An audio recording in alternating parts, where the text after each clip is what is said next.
We've been shitting the bed. All right, ready to go, guys? Yeah. All right, 3, 2.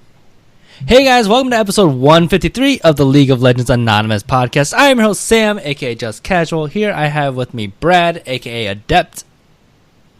That's me. I'm Brad. That is you. And we got Aiden, aka Frost. Hey, I'm here. I think I've got your name like solid now, Frost. Yeah, it's so easy. It's so easy to do.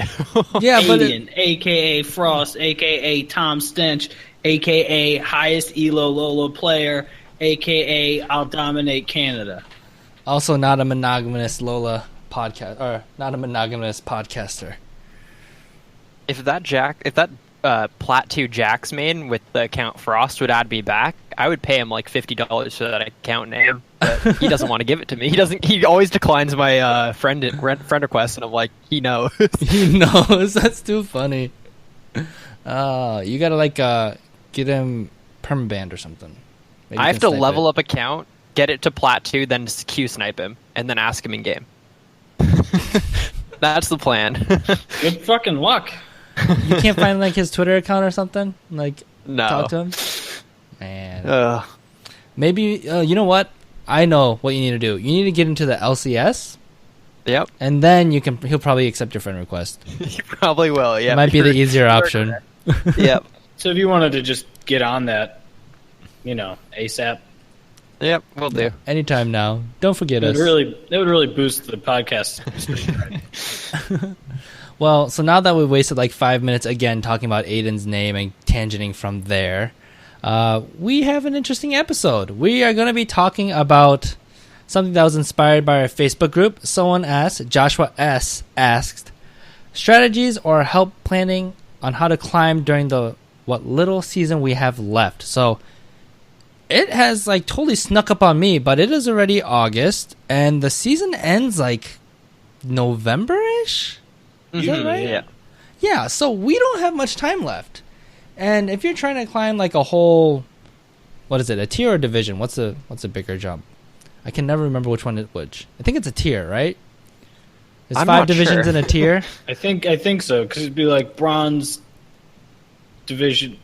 I think it's well, either way, whatever. If you're trying to go from bronze to silver to gold, whatever, that actually takes a bit of a lot of games. You can't just do like 20 games and just climb out of there unless you're like silver 1 trying to go to gold 5. So we don't have much time left, and I think people might not be realizing how close we are to the end of the season. And when you're trying to grind that last 2 weeks of SoloQ, it's absolutely a horrendous experience, full of really, really angry people and just abundance of tilts. Everyone just failed their promos. Yeah, every single person. It's crazy. And then you have the people that are like safely in whatever 5 division, and they're like, I'm gonna play Tryndamere 80 carry. This is gonna be fun. Because I'm going to ruin the game for everyone else so that they can't get up to my level. And somehow they're always on your team, not the enemy team, right? Yeah, you'd think there'd be a greater than 50% chance they'd be on the enemy team. 'Cause Nope. You only have 4 other people on your team, and there's 5 other people on the other team. Yeah. So, with this question, we want to talk a little bit about how our climb is going and just how, I guess, maybe our advice and what we've done to climb so far, or maybe in the past, since I haven't climbed that as much this season. But anyway, Aiden, do you want to start us off? Yeah, because this is like I've climbed a lot compared to what I usually end. The last 2 seasons I ended Diamond 5 both seasons, and this season I peaked Master 70 points, so I did something right. Whether people want to give me credit for it or not. So kind of what I did. So I don't think I'm a master tier player by any means. I think I probably could get to Diamond 3-ish if I really tried hard enough myself, sort of thing. Mm-hmm. But what I did, and this is something that you can easily apply to your own games, is I kind of looked at the meta and saw where there was holes in the meta and then adapted to that. For example, I saw that at the beginning of the season, 80 carries were crap. Like, we saw the 80 carry in 2K17 memes, like, all over the place, right? Mm-hmm. And I saw that people were playing Cassiopeia bottom, Ziggs bottom. Ziggs is probably the most popular mage bottom. And I have a friend who plays Mordekaiser at I think last season he finished Diamond 4. So it's not like he's a ton better than me, right? But he's close to my level. And I'm like, hey, what if I learn the one character that can allow Mordekaiser to lane bottom, which is Blitzcrank? Because there was only one person in all of NA that was doing it at high elo, his account name is Tasty Potato or Van Darko. He sometimes has montages that hit number 1 on r/League of Legends. He's probably the most well-known Mordekaiser player. So I noticed that he was the only Mordekaiser that's still playing in bottom, and he only lanes him with Blitzcrank. So I'm like, hey, if this isn't oversaturated, and I have someone who can play this character, I can completely change the characters I play. I don't play Blitzcrank at all. I'm not a Blitzcrank player. I'm not even a support player. But I'm like, I'll learn how to play it. So I climbed myself from Plat 4 to Plat 1 playing Blitzcrank. And then I started doing with my friend. And we started just smashing. I mean, we got from Plat 1 to Master 70 points with a 60% win rate overall on both of our accounts, which I think is pretty impressive. Hitting Master with a 60% win rate. Yeah, hitting Masters, period. Probably yeah, pretty impressive. It's one of those things where it's like you notice the gaps in the meta, right? It's not like I'm a Blitzcrank player. It's not like I'm a Master player either. But I noticed that we could abuse this hole. And once again, weeks after we hit Master, what do we see? Blitzcrank Mordekaiser being played in LCS, right? Yeah. People were like, oh shit, this is actually really, really good. And now it's less good now, so it's a little harder to climb. But you can always do that. The one example I always give is that, say tomorrow, split pushing characters are the best characters in the game. Mastery, split pushing, Tryndamere, split pushing, Jax, split pushing, whatever. Shen, you shouldn't be picking those split pushers. You should be playing Shen, because Shen is the best counter to split pushers in the game, right? You should become a Shen main if you want to climb, if that becomes the meta. You don't immediately go on to what's hot, you go on to what counters what's hot. For example, when I was talking to Gunday Monday, we've had him on the show a couple times, right? Yep. He's a high elo Sejuani player, and I was like, oh, it's funny that you're still playing tank jungles in a lethality meta when patch 7.14 rolled around. And he's like, no, you're dumb. You don't just jump on the lethality train, you jump on what counters lethality, which is tanks. And what do we see now? Now tanks are meta because they counter what was lethality. And it's really, really cool. If you can get ahead of those curves, you can climb so easily, I think. Because it's funny, because what you'll have is people that are meta slaves, they'll jump and play, Zed, Jhin, whatever, but they don't really know how to play Zed or Jhin, or they haven't played it in a while. So not only are they going to be playing OP things subpar, you're going to be able to counter that and have even a bigger advantage, right? Yeah, exactly. There's two ways to look at it. You can either play the stuff that are meta, or you can play the stuff that counters stuff that's meta, which I think is probably the smarter way, because that's going to become meta after, and you're already ahead. Yep. Cool. And so that kind of leads into what I was going to talk about, which is if you find something that works, keep rolling with it.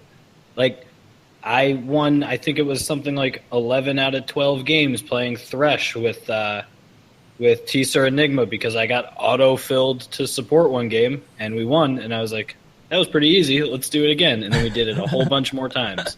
So, just because, something fails once, too, doesn't mean it doesn't work anymore. If you win 5 games in a row doing something, and then you lose one, there could be other reasons you lost that game. So, if you find a groove, if it's Blitz Mordekaiser, or if, all of a sudden you're just kicking dicks off as Fiora top, and just keep rolling with that until the wheels fall off. Yeah, nice. How's that? I'm being concise today. Yeah, that's good. Crap, I wanted to ask you something about that. Oh, Aiden.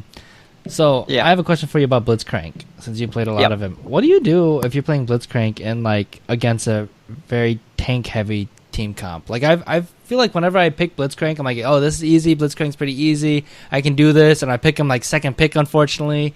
And then I feel like, oh, there's a Galio, and there's a Malphite, and then there's a Maokai. I'm like, I don't want to pull anybody. And then there's a Morgana. The Mumu hook. Yeah, exactly. And I'm just like, oh, I don't know what to do with this. And then what I end up doing is I just hold my hook too long and not make anything happen. And then Blitzcrank is completely useless because he makes fights happen and picks happen. Any advice for that? It is really hard, right? I mean, just by itself, it's kind of the thing where it's similar to how Blitzcrank is a really good character when your team's already winning, because you could hook anyone and you kill them, and he's really bad if you're 0-20, you hook anyone and your team gets aced by them, right? So it's kind of like similar to that in the fact that you hook a Malphite, and then he gets a 5-man Malphite ult, and then maybe they turn it and kill you guys.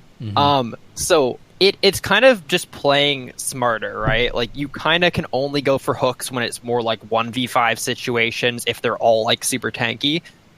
It's easier the higher elo you get to. If you're lower elo, your focus is way out of whack, meaning if you hook a tank, your entire team's not going to kill them immediately. Whereas if I've made this joke before, like playing Malzahar at like high elo, if you play Malzahar and you flash ult someone, your team like comes out of everywhere and kills them, right? It's similar with Blitzcrank in the fact that you hook someone, every single person's going to layer their CC at Master Tier Challenger, right? Which means that character is not going to die unless the other 4 members of their team can get on you guys.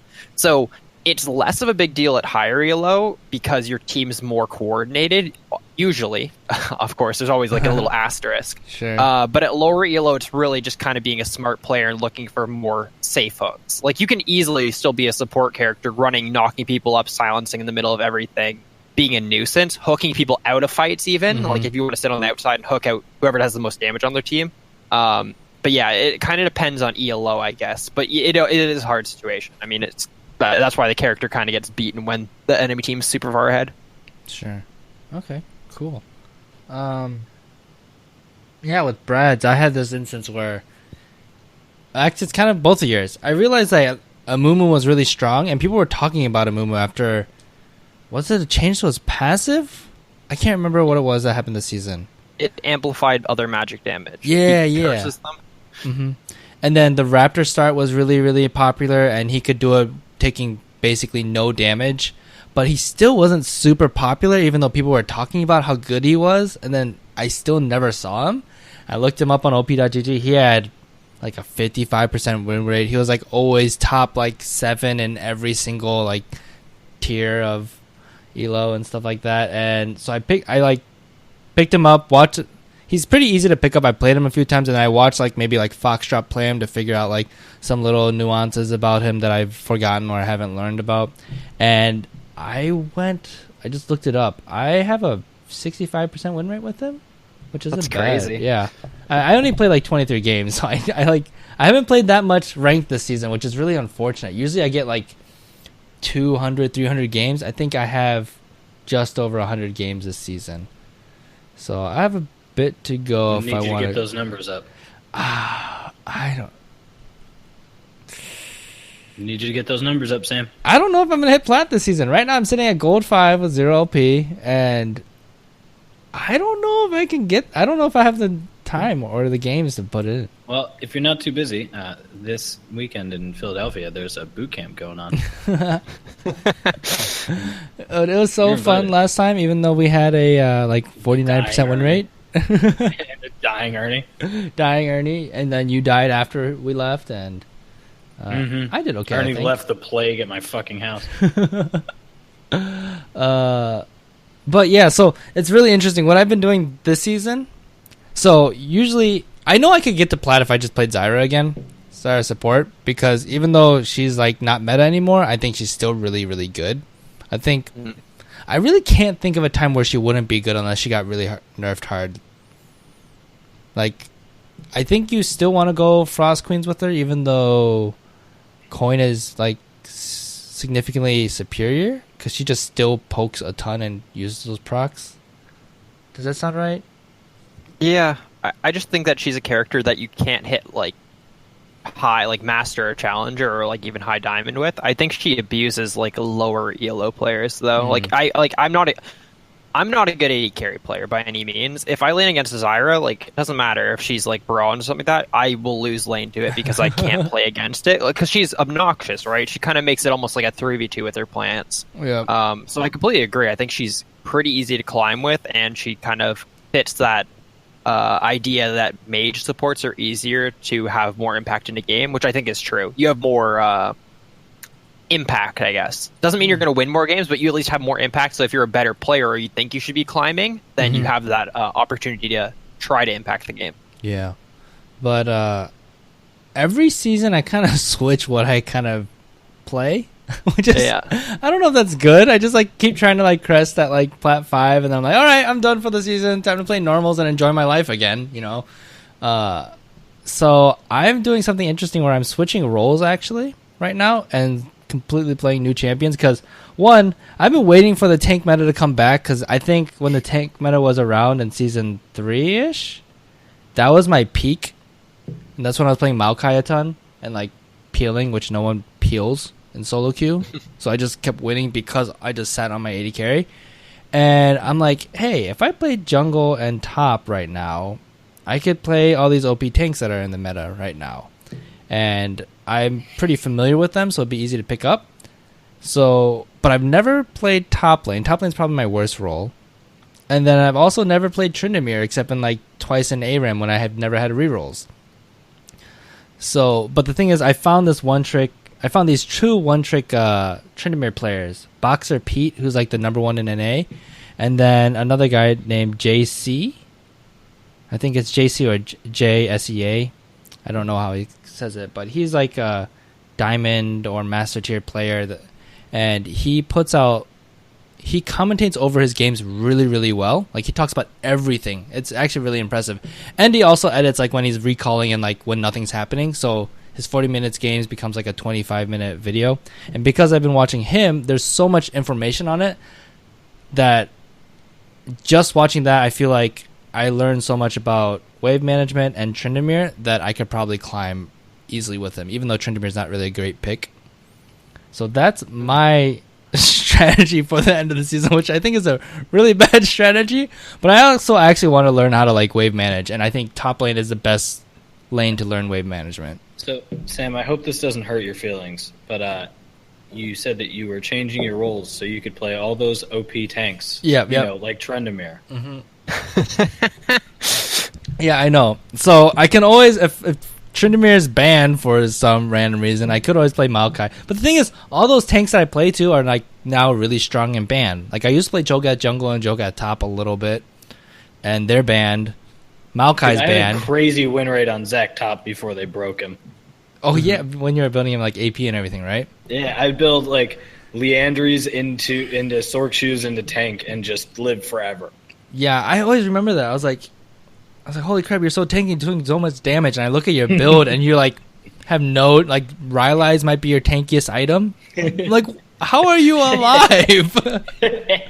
I'd always have a Sunfire cape, at least that, because it does damage. If it doesn't do damage, you wouldn't be building it. But yeah, stop building Dead Man's Plate when they took the damage off it. Wait, the damage is off Dead Man's Plate? Yeah, I was going to say the same thing. I don't think that's true. I thought they took the damage off, or at least on the PBE at one point. And they took the damage off, and it was just a slow on your auto. Hold on, now that sounds horrible. No, I'm pretty sure it's still just. If it doesn't do damage anymore, I will. It does. It does damage. Yeah. Well, it still does. Anyways, so that's what I'm doing, and it brought me into the topic about like how to learn new champions, and I could actually use some tips from you guys, or just like learning a new champion, a new role. Because the way I do it, I just try to find one tricks, and then learn as much as I can from them because they just play a ton. How do you guys learn new champions or new roles? For runes and masteries, if I'm going to play them like a couple games, I always look at pro players. Okay. Because I go to something like pro builds and then look what they're building as like to get a grasp of it. Look what they're going runes and masteries, going keystone wise. But when I start to get more in depth to the character, I'll try to look at pro players. I'll go to op.gg and go to their top list, and then look at players like that. For example, when you said Tryndamere, it's like, I looked into Tryndamere a couple of days ago, and I knew that some of the top players were Boxer Pete, obviously, Uncle, who's a streamer. I just knew like all these names, right? So it's kind of, those are the people that probably have the most in-depth information on the character. Maybe they're not the best player. Like, I mean, I'm sure watching Bjergsen play Orianna is better than watching, what's her name? Oh, I forget her name. There's an Ori one trick that I know, right? But it's like, I'm sure Bjergsen's better as a player, but I'm sure that Ori player 100% can play Ori to either the same tier, or maybe she knows even more tricks about the character, right? Yeah. So it's kind of like one tricks are better for fine tuning stuff at the very least. Or like if someone literally only plays one character, I'm sure they have like 5 or 6 rune pages for that character, so you can see like, oh, maybe they go this, or they itemize this against this character, this against this character, which I think is a lot more interesting than just watching, say, Bjergsen be really, really good at a character. I just play shit.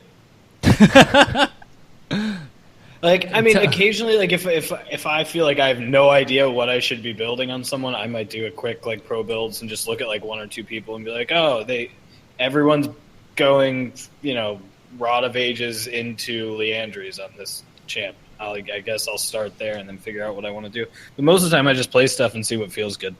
Yeah, I'm not very good at that, like, just what feels good kind of thing. I know some people can do that. I can't do that. Like, people are like, oh, let's try mixing up my runes. Oh yeah, I felt much better. I'm like, I don't know. I can't tell the difference between like attack. Well, actually, I can tell the difference if I put attack damage and attack speed runes. But like, I don't get that feel. And then sometimes I'm like, oh, but was it really that, or was it because our mid laner was fed, so it didn't work for me? So I always need like people to explain it in depth. I can't just be like, oh, maybe I'll just try this build, because I don't know itemization well enough to just be able to like play with things very easily and really understand what they do. And I'm also bad at the game. That probably plays into it a little bit as well. I just abuse things. I mean, I definitely, like, there are certain champions I'll play that I won't have the same first 3 items over the course of 5 games. Like Diana, I switch up almost every game. Where I'm like, Rod of Ages feels good. I need Nashor's first. I need a Lich Bane immediately. Like, I just never really know where I'm going to go with that one champ. And I'm like, I'm just, if it feels like the thing I need, then I'm going to go for it. That's good. I'm too afraid to do that, because I think I care a lot about max mining, even though I don't do like calculations for it. So I'm like, oh, this is the core build that you're supposed to do, at least these 2 items, and I have to do it. And I'm like, I can't deviate, even though I think I might need like a dead man's plate right now. I feel like I don't know what I'm doing, so I'm just gonna follow pro builds, which is kind of bad. And I don't know if this is the right thing to do, but a lot of my builds depend on how much money I have when I go back. Like, if I'm debating between going with, let's just say, Rod of Ages first or a needlessly large rod item, and I get back with enough for a catalyst but not enough for a rod, I might just go with the Roa build because it's convenient at the time of backing. Actually, that makes sense, especially if like you have an important fight coming up. Sometimes it's like winning that fight is more important than an efficient build, because then you'll have more gold anyway, and that'll go into like a stronger build or more damage, I think, or whatever. Like, a really good example would be, like, let's say you have a needlessly large rod and no item slots for whatever reason. It's pretty early. And you go back and you're getting ready to go to Dragon and you have enough to get a Luden's Echo but not enough to get a Death Cap. You might just be going Luden's Echo this game. Even though your core build says Death Cap is... And the gap in damage there, like, after that back, if you have just a large rod or a full Luden's Echo, it's too much to wait on the Death Cap. Yeah, absolutely. Cool. All right, any other advice for... people that are really trying to push for the end of the season? Yeah, take breaks when things aren't going well. Because even if you say, well, I never tilt, when you know you have a limited amount of time left and you're getting a little bit frustrated, you'll get a little bit more frustrated than normal. So just, if you lose, you know, if you're, some people, it's after 1 game. For me, it's generally after 2. But don't be like, listen, I lost 5 games in a row because my teammates were shit. This game's going to be better. For fuck's sake, my team better not fuck this one up. Like, that's... Actually, I want to say something about that. If you say you don't tilt, I think that's scarier, because that means you don't know when you tilt. Because everyone tilts, and if you, it's like that you don't have the self-awareness that you're tilted. Because I actually think, like, some people are like, oh, I'm not tilted because I'm not raging, but... Because, and I'm saying this out of my own personal experience, so it might not relate to everyone, but I've said that before. I'm like, I'm 3 games in, 3 losses. I'm not tilted. I'm fine. Like, I'm not angry at anything. But I've realized that I was, like, numb. like to whatever was going on. Do you know what I'm talking? Brad looks like he knows what I'm talking about. Yeah, because I'll even be like talking to you, and you'd be like, "How the game's going?" I'm like, "Well, I lost 3, but I feel like I really played well. I think I made good choices. Just sometimes things don't work out. I think my mother would be proud of me this game. Yes. Yeah, I'm like, I think I don't think I could have played too much better. I'm sure that there are some small things I could have done, but game 4 is going to go great. But on the inside, you're really just like, everyone has forsaken me. Yeah, exactly. There's no hope. The end of the tunnel has no light. And then this is what happens. You go into lane, and at 2:30, first blood to the enemy, like, jungler. You're like, and you're just like, okay. Yeah. When you're like emotionless, you're like, oh, I am totally tilted, but I've just like numbed myself from everything. Yeah, that's not good. Your bot lane gets double killed, do a gank, and you're like, oh, we've been here before. Yeah, this looks familiar, but it's okay. It's okay. You know what? I'm just gonna roam down there more and try to help them get back into the game. It's fine that they have a 2-0 jinx at 3 minutes. This is fine. Yeah, everything's fine. I'm actually happy about it. Yeah, I really think that's actually... I don't know if you want to label it tilt, but it's definitely affecting your performance, whatever it is. It's 100% tilt. If you're not the person that you normally are. Like, not everyone's an angry drunk, but it doesn't mean you're not drunk. Yeah, that's a good point. Yeah. So he says as he grabs his beer. Yeah, I definitely think taking a break is super important. For me, it's...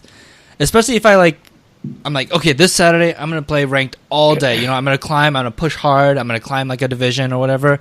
And then I go into the game, lose the first 2. I'm like, oh, no, I got to. No, like, you have plenty of time. Take a break. Go watch Orange is the New Black. Go, like, play Don't watch Orange is the New Black. You're better than that. Excuse me? That's great. Rewatch Game of Thrones. Actually, that might put you in, like, a more tilted state. I'm not really sure. Go do something else. Go play a Flash game or play something on Steam that you haven't played in a while. Just do something to like chill and like reset. For real, for me, go outside. Like I'm just like going to the store to get a Gatorade or something, just like physically moving and being outside is helpful for me. Because even if instead of playing like 12 games where you lose like 60% of them, play like 8 games and win 60% of them. Like you're gonna climb higher that way. Right? Yeah. Cheer. Aiden, you got anything? I just wanted to once again to kind of reiterate the fact that you're changing your role. Like I think that's actually super important, not only to climb yourself, but to get a better understanding of the game. For example, on all 4 of my Smurf accounts this season, I decided to play only jungle, right? Because jungle's always been my worst role out of all 5 roles in the game. Like I've just been a bad jungler through pathing through the characters in the jungle. But it's been a role I've been interested in because I do think you can dictate how the game flows very much. So I mean, I'm playing at for sure. Yeah, I'm playing at a lower ELO, of course, right? So I kind of have inflated win rates. Like I think the lowest account win rate is like 60%, and the highest one is like 75, and they're all like gold 1-ish. Best gold Lee Sin, right? Yeah, best gold Lee Sin ever. But it also has like shown me how junglers path, right? Like it's one of those things though. It's like it completely like, especially a role with jungle, it completely opens your mind of like where to pay attention to. When certain junglers are going to be at certain camps. When your jungler should be invading, so you don't have pressure from them. Like it kind of has helped me even on my main, right? Because like now I know junglers should be top at X time. I know junglers should be this jungler could invade this jungler due to power spikes. So I know I have more time to abuse top lane or something like that. And I'm sure it makes you more cognizant of getting wards into the enemy jungle. Yeah, it completely changes your mindset if you allow yourself to take in that information, right? Yeah, and for me, like I said before, I don't really know. Right now, my goal isn't to hit plat because I just don't think I have the time skill because I'm so rusty and I'm a little far away from League right now when it comes to like everything that's going on because I've been like really immersed into it before. So I just like don't think I'll be able to hit plat. So my goal right now is to be like, how high can I climb with top and jungle? How high can I climb playing Jack's jungle and these kind of things, which I don't have much experience, and it's to learn. Now, the last 2 weeks, who knows? I might be like, oh, I'm gold 1, but I can't get it because I'm just not good enough as a top laner. And maybe I'll just like pull out Zyra for like 10 games and try to break into plat. That might happen. I don't know. Sam, I just want to throw this out there. I was going to suggest that we duo at some point. I would like to retract that suggestion that I have not yet made. Yeah, I don't blame you. I went into my first ranked game this week playing top lane, which I've never played top lane this season in ranked, and playing Tryndamere, who I played like in Summoner's Rift maybe two times total. That was an experience, and I went against a Teemo. That was really fun. Oh god! But we had an even KDA at the end of laning phase. I was really surprised.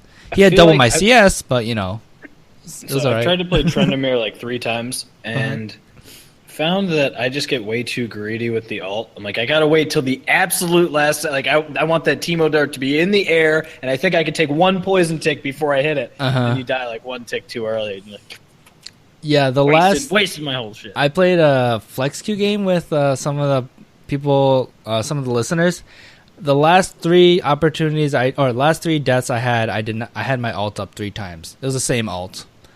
Like, I did not press it because I was like waiting the last second, and I failed every time. It was really sad. With Tryndamere ult, do you hold at 1 HP when you're ulting? Yeah, you hold at 1 HP and then you heal. You automatically heal afterwards a little bit, and then you Q. But it's like a small heal, like 10 HP. I was just thinking how the interaction would be with GA, but if you hold at 1, then you're fine. I was like, man, that would really suck if you just got a GA and you pop your ult, and then the GA pops and your ult wasted as well. Yeah, that would. I don't think that will happen.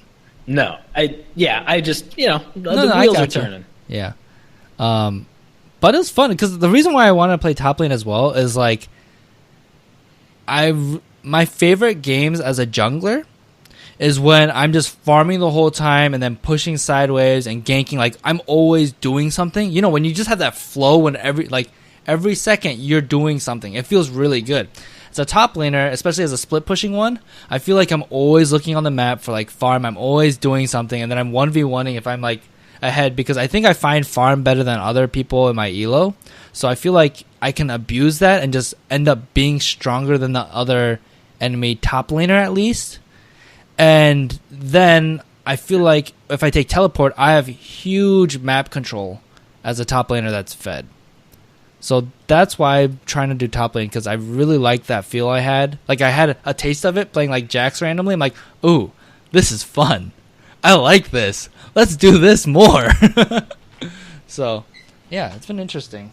Learning a lot, but plenty more to learn still. Yeah. All right, shall we move on? Yeah. Let's do it. Last topic of the day, boys. All right, last topic. We're cruising. We have a listener question from Vernon L, a.k.a. Chugs.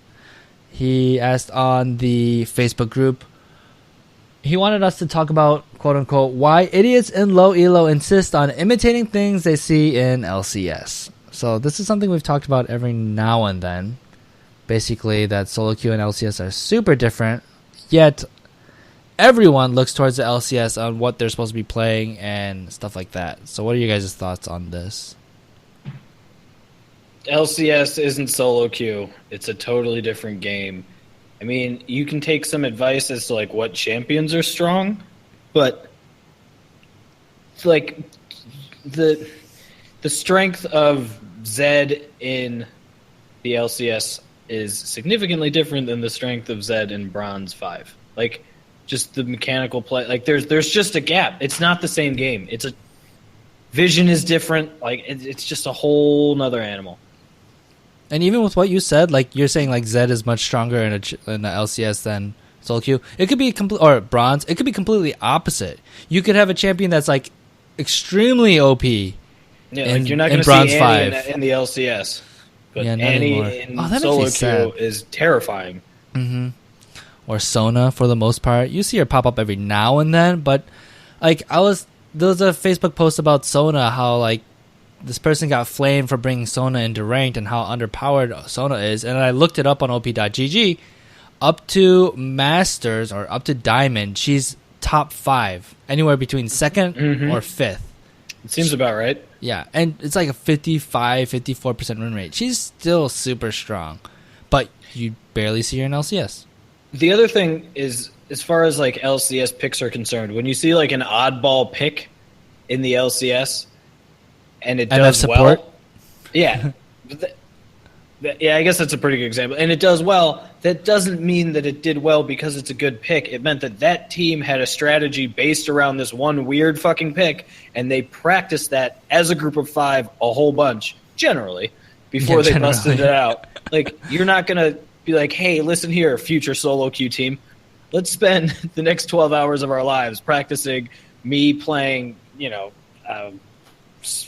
Sona top, AD Sona top, because there's this one strategy we could use that you don't know about. Against this one specific 5 team comp. If this one guy that I played against in solo queue one time winds up being against me in my same lane again, playing the same champ. Like, it's just, you gotta take into consideration that every solo queue game is a unique, terrible animal that needs to be that needs to be euthanized. Anything with that, Frost? I do think there is some trickle down, though, to play like devil's advocate. I do think that if this is the top level of play, whatever, like LCK, LCS, whatever, I do think some stuff trickles down. I mean, there's a reason why people are playing Orianna Syndra mid, why people are playing Cho'Gath Maokai jungle, the reason why people are playing Bruisers top, right? So I do think there is some merit to copying what the pros are playing, because to some degree they are playing it to the highest level and they're picking those picks for a reason, right? We don't see too many people picking Sion top for a reason, right? It's not because you can't play Sion top, but because there's characters that fit that role better for at least a competitive setting. And maybe that translates down to a solo queue setting, maybe that translates down to a lower ELO setting. I think the bigger issue is looking at the flip side of this, in the fact that I think it's okay for people imitating stuff in LCS. I think the bigger problem is people who are afraid to play stuff that isn't competitive. Oh, meaning, right. Like, I've seen plenty of players who want to play, like, we even have a listener, a guy who, I think his name's Teemo Meta, and he plays Teemo and Zillion top. That's the only 2 things he plays, is Teemo and Zillion. Right? He plays Zillion top almost every single game. And it's like, the guy is like a gold player, like a high gold player. It's not like Zillion top's meta by any means. I don't think any team would ever play Zillion top in LCS, but if it's working for him and he enjoys playing it, which is probably the bigger thing, go for it, right? Yeah. I don't think playing Tahm Kench top is the best thing. I mean, I don't think there's a single other high elo Tahm Kench player in NA, but I mean, it works for me and I really enjoy playing it, right? I've said for a long time, like, I'm happy to read the patch notes and nerfs are important, but I have champions that I play that I like to play, and I'm going to play those champions. And, I mean, if I find something that's super OP that's moderately fun to me, maybe I'll break them out while they're, in meta. But then I'm going to go right back to the, 7 or 8 champs that I love. Like, I will play Lee Sin forever. Yeah. I will not stop playing Lee Sin.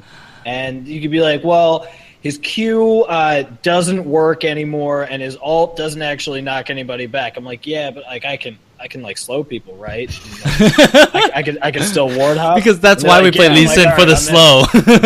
Lee Sin, that's what I think about Lee Sin. I can still ward hop. Like, that seems great. I'm in. Let's do it. Yeah, and I'll never kick somebody away with 15 HP again. Yeah, when I think of Lee Sin, I definitely don't think of his ult or ward hopping or anything. Definitely the slow.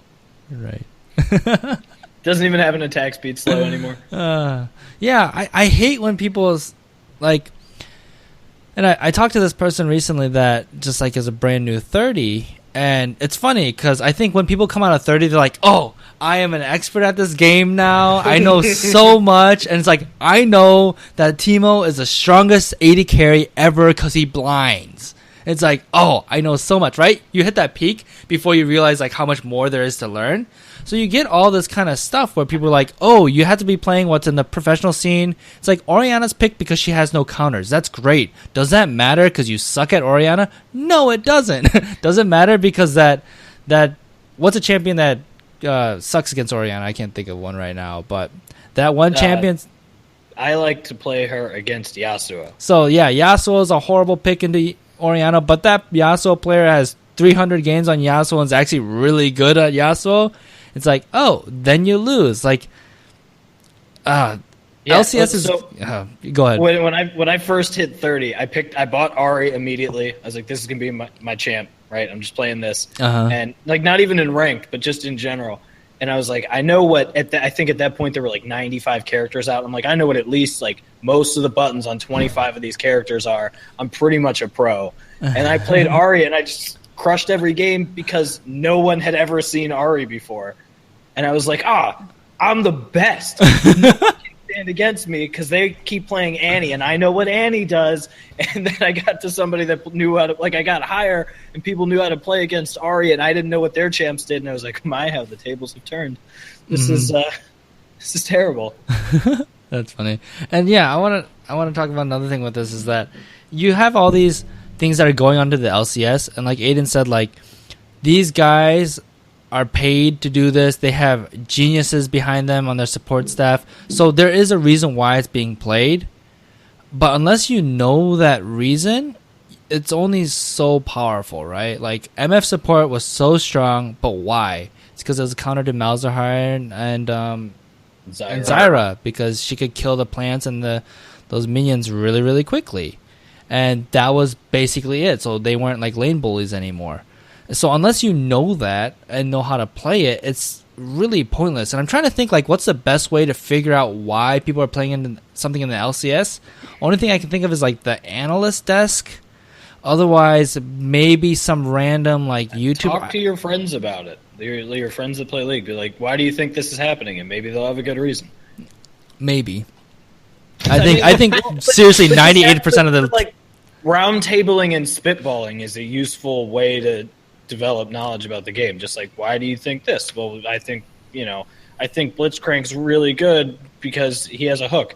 Yeah, but like, you can run up and punch him first, right? Well, why would you do that when you can hook them and they go back further? Well, because it's more consistent, like even that kind of stuff where you're just discussing, what strategy for play. I'm going to say this, and obviously there are extreme examples where it's probably wrong, but like, you're better off playing the lowest win rate champion that you've played for 500 games than the highest win rate champion that you've played for 1. Unless you are Bronze 5, played 500 games, and yeah, it's still your lowest win rate champion, then maybe not. No, not your lowest, like the lowest in the game. Well, like, and if it's your lowest win rate champion. Of course you have to shit on my fucking example, Sam. Sorry. I'm sorry. It was a good example. It's okay. We can edit that out. It's not going to get edited. And edit point. Click. We're good, right? I think I nailed it. I need a soundboard. Yes, you do. That'd be fun. You figure that out. We can do it. Right. It only costs like a few $100. But you did bring up a good point that spitballing is fairly important. Like, I was recently talking to my... Yeah, exactly. Mm-hmm. I was recently talking to my friend. He was playing Orianna mid, right? He's like, what summoner spell should I go? He's a Diamond 2 player. He probably knows what summoner spell he should go, but we had a good discussion about it. It's like, well, they do have this burst character, so maybe Barrier is better. You could maybe go Ghost, but that's not very good. They do have an Elise, so you could have Cleanse, because Elise stun is pretty easy to hit, and then if you get flash stun, you could lose lane. You could also get TP because this character could push you out of lane. And then he's like, well, do you think there's any merit to going heal? And then we had a discussion about how heal has a higher cooldown. It does give you extra HP, but because you're against a mage that has like fairly rapid spells, Barrier is going to be better because it's up more often. And it's like, both of us know that shit, but like having that discussion is just, it creates way more thinking about the game. Mm-hmm. And that was a perfect example because Orianna has always probably been my like 3rd or 4th most played champ, and always the one that I never know which summoner I want to go until the last second. Because like sometimes it's even like I'm not really under any real threat here, but Ignite's not going to be useful after the first like 4 minutes. Maybe I just go Do I go TP on Orianna? Yeah. Am I taking TP on Orianna? Is this real? Yeah, but yeah. Just throwing ideas at each other and seeing what sticks is really helpful to me. And again, like, I want to make sure that we understand, like, I don't want to shit on people or anything, but you got to make sure who your think tank is and who you're talking to. Because I've had conversations with my friends when we were first starting League, and everyone was taking Clairvoyance because we were sure that if you hit Clairvoyance, on an enemy champion and instantly killed them. I don't know how that rumor got started, but we all learned this. We thought it was like a stronger smite. Yeah, or like and Asher's hawk shot. We thought like, where's the damage on it? I think if you hit it just right, it does a ton of damage because it's like super hard to hit. So like this is the thing that comes out of think tanks when your think tank is not like really great, you know. So I mean, Aiden brought up a good point. He has a high diamond like friend, and Aiden's really good at the game and knowledgeable about the game. Now, if you have a bronze, you guys had like one of those like little shitty like think fish bowls that you got at a carnival. Yeah, exactly. And saying like if you have like 5 bronze 5 players, like I listen to silver players' advice because you know they know more about Tryndamere than I do, and or like they know how to build this champion more than I do. There's some advice I won't take from them, but that's based off of what I know because I've played the game for a while. So you have to be careful because there is a lot of bad information out there, even on YouTube with like content creators. There is plenty of bad information, so you have to be careful. But yeah, talking it out is really good. But again, well, like, Sam, when you were in plat and I was like bronze or silver, we would talk about laning, like, but in both directions, advice from you to me and the other way around. Yeah, because you knew practically how to lane better. I might know like theoretical things, like oh, you need to do wave management, blah blah blah. But then like, how do you do it? I'm like, I don't know. You probably know how to do it better than I do because I didn't play like mid and top. Yeah, and that was, you know, bronze giving plat advice and more coming the other way. I was like, listen, I'm really good at the first 8 minutes of the game. And then I'm walking around like then a we fucking just flip a chicken with my coin, head right? cut off. Hopefully yeah, that I was will like, win. I don't know, maybe I'm in the right place. Who knows? Yeah, so I And definitely agree. You were like, Brad, you're an idiot. I'm like, Brad, just learn a little bit about macro, and then you climb to gold. And you should be in plat if you learned a little. Actually, I think you'd be plat if you actually took control of your tilt. Can you bring this up at the end of the episode? Is that what's going to happen? And with that, good night, everybody. No. Listen, I've barely been playing anymore because I keep tilting. I've been playing, going on big runs, losing a game or two, and I'm out of there. See ya for a week. Deuce. No. Before we get into Overwatch. No, that's...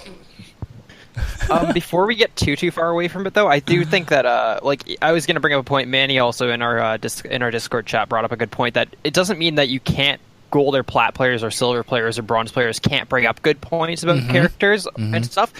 For example, I would consider myself a pretty alright Tahm Kench player, and I play him top. And I was having a discussion with another player. I pulled up the thread. It was from 3 months ago.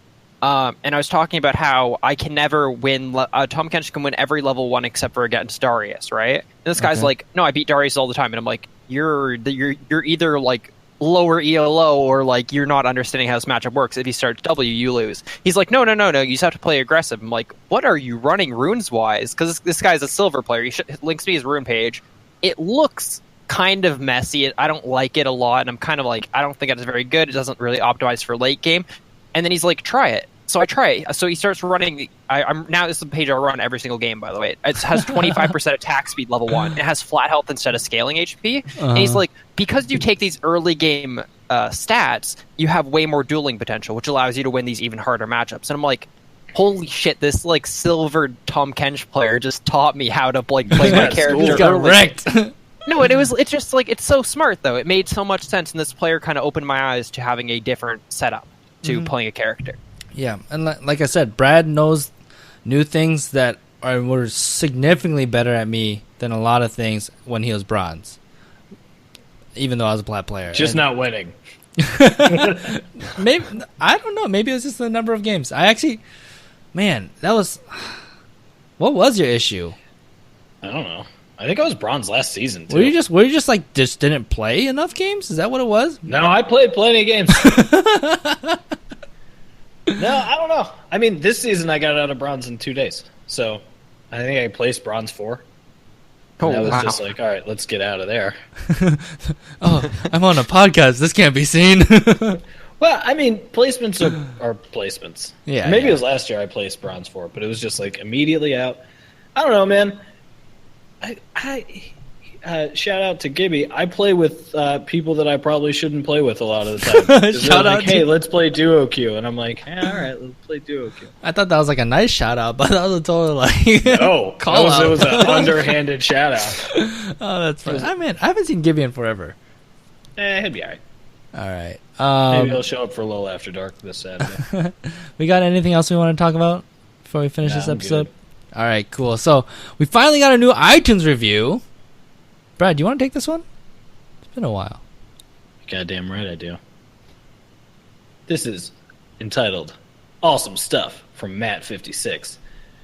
Through some trying of different LOL podcasts, you came out on top.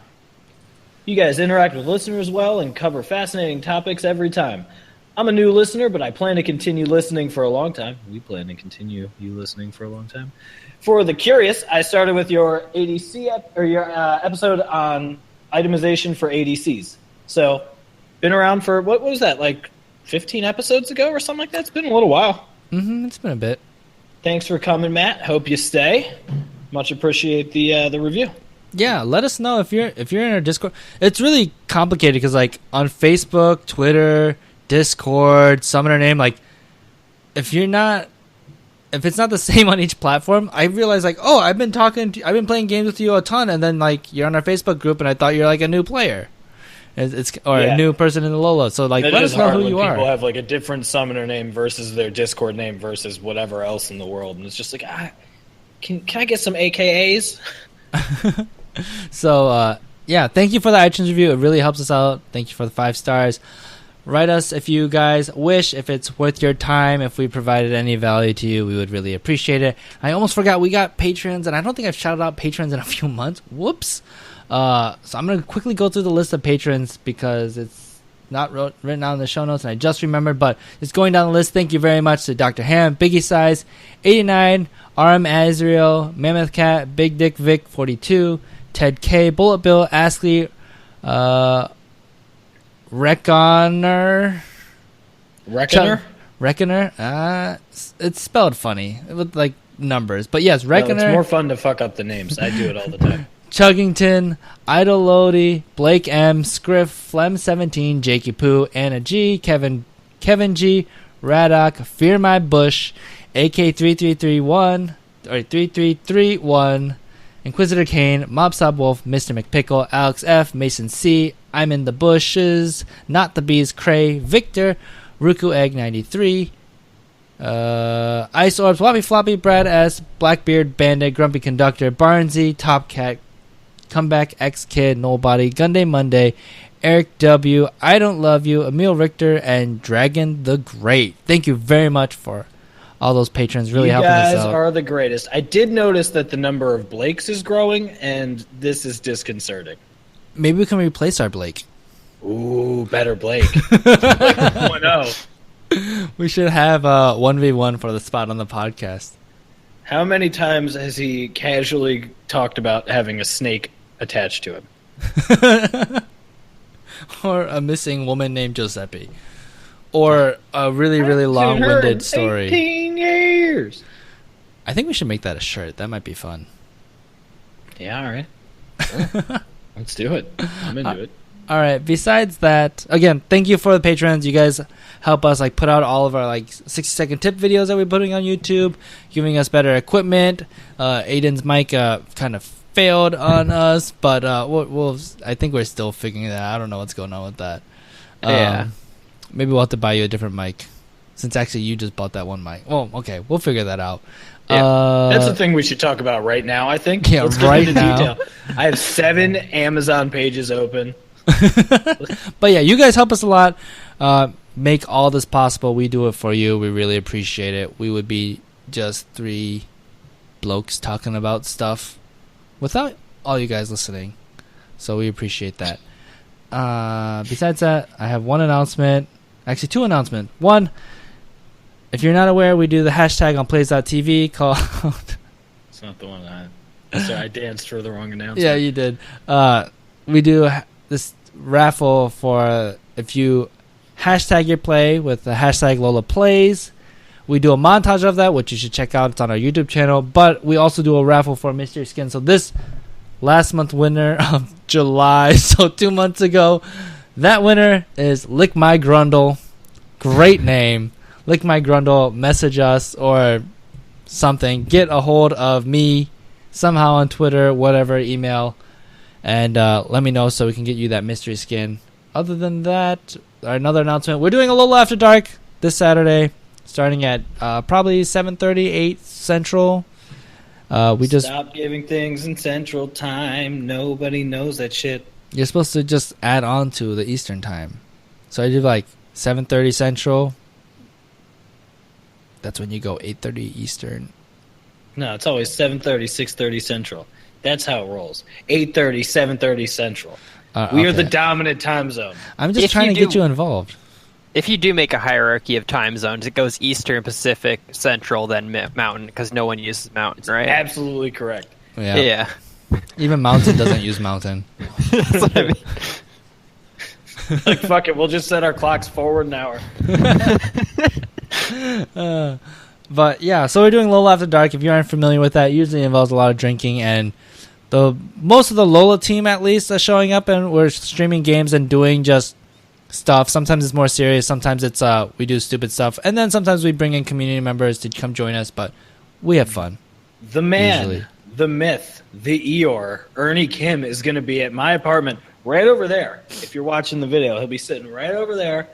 And, maybe I put the camera on him the whole time, even if he doesn't get to play, because all the LOLA crew shows up. And he won't be sick, I believe. He better, if he brings the fucking death, like the black lung to my house again, he's never coming back. This is it's a 2 strikes and you're out policy. That's funny. Yeah, I think that's about it. Yeah, I think so.